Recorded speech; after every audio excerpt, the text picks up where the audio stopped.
it's Kay from Craft with Kay. How are you all doing? In the room with me is Pickle. So this is a bit of a different video. I want to start this video off by saying I am a novice. This is only my second ever Latch Hook Kit. So this is from a novice to novices. I've had repeatedly a couple of questions about latch hooking. I highly recommend you go watch Yolanda, Creative Mummy of Two's video on latch hook. She got quite a good video, and I'll link that down in the description as well. But I thought, why not do something on here as well? So, as you can see, I've got a fair bit done these days. So yeah, so I got this one as an extra, and it's quite comfy actually. So I do recommend getting yourself another hook. Most hooks kind of look. I think my first kit I ever had came with a hook like this. See, it's got the flippy thing. And this kit came with this one. Again, it's flat. And I find I get a finger cramp, even though this one's chunkier. I think because it's completely flat, I've been getting finger cramps, but this one I'm not getting them as much. But anyway, I'm going to show you how to latch hook with standard latch hook needle. So they just literally typically look like this, and then they've got the little flippy clasp thingamajiggy there. So there's at least two types from my knowledge. Again, this is only my second kit I've ever done. The first kit I did was the pattern was printed onto the kit, or onto the canvas rather. This one, as you can see, is plain, so it's more like cross stitch in a sense, where you get a pattern. I'll just show part of it, and you just follow it. I've been marking off with a pencil where I've been, and yeah, so I figure I'm going to go up here so it'll be easier for me to show you how to get started. Like one of the first things I did was this kit came, whoops, with the instructions, and also that was how all my threads were. What I did was I looked at the key, and I gave each number put his key on here. So for example, 2 is U. I just wrote it on with Sharpie, so that no matter what I'm working on, I know which symbol it is, because that made sense to me. So let's get some of A. That's the colour I'm going to need in the sky. So also, as you can see as well, I've kind of started in a convoluted way, in the sense that I started in the middle. Because this is not printed onto the canvas, I wanted to make sure that my main focus, which is the teddy bear, which I should have said it should look like that, so the teddy bear is the main focus. The sky I'm not too fussed about. So I don't know if you've ever noticed, sometimes on diamond painting kits you'll see these arrows, usually one at the top in the middle and one on the side in the middle. What you do is, what I did was I bent along the arrow and again, so that I've got my middle point, and then I folded the canvas both ways as well to get to the middle point, and I started smack bang in the middle. The reason I did that is because I wanted to make sure I could get the whole main subject into the kit.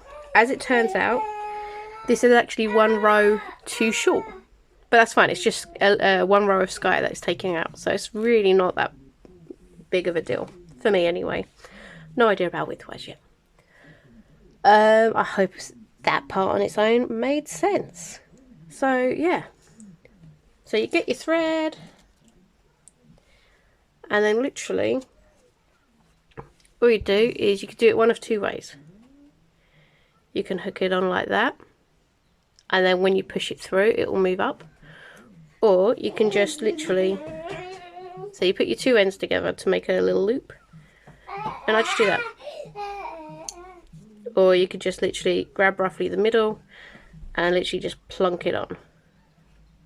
In this particular needle there is a little dent. Let me just try and show you if it can focus. Focus. See, there's a tiny little divot. That can also be your marker. So as long as you've kind of got it in half like that, and then I'm going to try and zoom in. So let me just fold this up so it's a bit closer to me. bring you right in and I will do my best to show you. So if you're doing it through the hoop, you can do that. And then literally, all you do is you poke the needle underneath like that. Push it all the way through so that the spring part is ready to go over. You bring that around so that it kind of hugs the clasp. See how it's kind of hugging? And then you just let go and pull. And yeah, sometimes if it's a bit loose, you might want to tug one of the strings a bit just to tighten up a little bit. That's literally all it is. So again, so this time I'm going to go through here. So I've got that little loop, got that little circle. And clasp doesn't matter if it's open or shut, because when you push it through, it shoots the clasp open, and then you make it hug. Oops. So you have it up so it comes up a little bit. And then yeah, like that. And you basically just keep going. It took me like an hour, even though I'd watched videos and stuff. It took me like an hour to get the hang of it. But then once I got the hang of it, it was really easy peasy. And yeah, you just go through. And then if you make, say, you realise you've made a mistake, because it's not like knotted on properly, all you have to do is like just grab your top bit and pull, and it takes it off. So it's not like impossible to, if you make a mistake, it's not impossible to get it off. And then literally just stand them up or whatever you want to do afterwards. But that's literally, yeah, I typically go bloop. So I typically go bloop. Make sure the two ends kind of meet. And yeah, just stab all the way through until the clasp starts to come up. And then pull. And that's literally all there is to it. So let's get some more A, if I can find it. So I've run out of that now. I didn't bother labelling all my blues because there's like 9 like skeins of these. And it's like literally the only blue. So again, literally all I'm doing, excuse my nails or anything.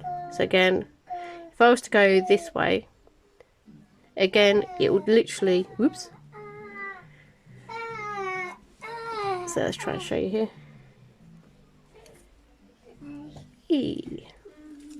So hug it round. I'm trying to do this with so you can actually see. And just pull it. So when you make it kind of like hug the clasp, it doesn't have to be all the way around. So my most comfortable method is to generally just go bloop. I think that's why that indent's there, to help you if that's the way you want to do it. Again, the clasp can be shut. It doesn't matter because it will open up as soon as you go under. As long as that clasp is on the other side of the hole, you're fine. Sometimes it'll come down, so you just flick it back up. So literally, as long as you kind of bloop. So I'm hoping this helps at least 1 or 2 people. Because I've had the question about, oh, they've got Latch Hook, or they haven't done it in years, or they're not sure how to go about it. But yeah, I'm hoping this is helpful. Okay, sometimes I get caught in another thread, so there we go. It's not it's a little finicky at first, but once you get going, really it's just the easiest thing. Like I say, there's 2 different types. You can get printed on design printed on the canvas, or you can get it I don't know, to use like cross stitch terminology, counted. But that's literally all you do. You just go flick and pull. So yeah, that's all there is to it really. Like I say, this is just from one novice to another. This is my 2nd ever kit. So obviously I'm still new to this as well myself, but I'm getting there and I am finding that I am enjoying it. So I'll just put that back in there. Literally the only difference between this hook and this hook is just that it's a bit more comfy because it dips down a bit, so when you're pushing it through, your hand's not kind of having to go all wonky. If you ever make a mistake or whatever, remember this does just very easily release. So it's easy enough to get your thread out, or again, if, like I said, if you make a mistake, you just pull the loop and you've got it off. So I'm hoping this was helpful to at least a couple of people. Any questions, feel free to pop them in the comments below. As I mentioned before, I am a beginner myself, so I'm hoping this helps someone. But anyway, embrace the love everyone, and I'll see you in the next video. Bye guys.